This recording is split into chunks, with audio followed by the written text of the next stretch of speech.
Hello everyone, it really gives me joy to share a few thoughts that the Lord has put in my heart this day, and it's from 1 Samuel chapter 16, verses 1 beginning till the end of verse 13.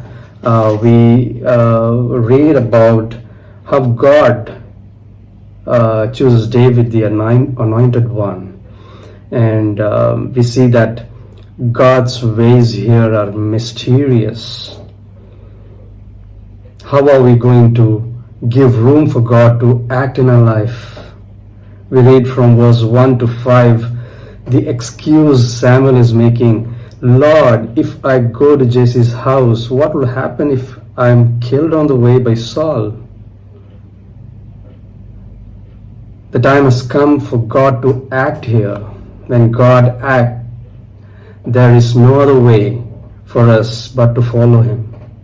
It is imperative that we allow ourselves to be sensitive to God's leading here. How may we hesitate to follow God's leading for fear of consequences? Samuel was right in fearing Saul. God knew it.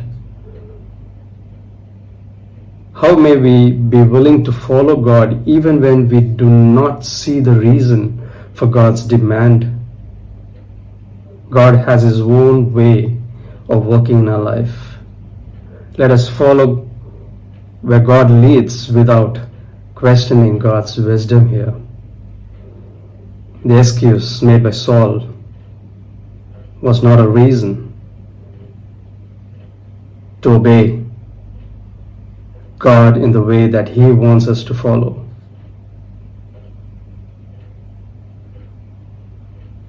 Second, we read from verse 6 to 10, that's the Lord's ways. We all know how God chooses. God has to say no 7 times to Samuel.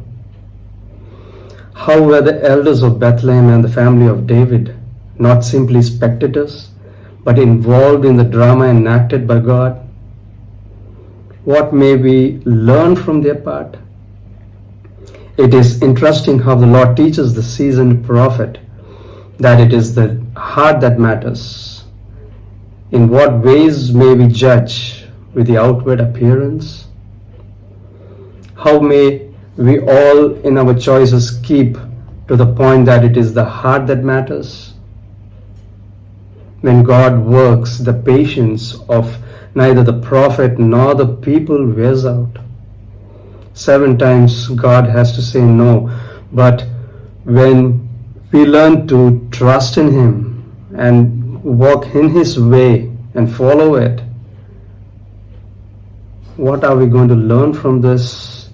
How David, the way Samuel selects David as led by the Lord. The Lord's ways are mysterious. Finally, the Lord's choice.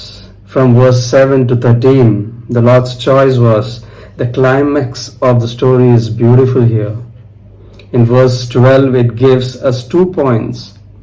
The outward appearance of the chosen one and the affirmation of God's choice. When God chooses, God's choice is in every way wholesome.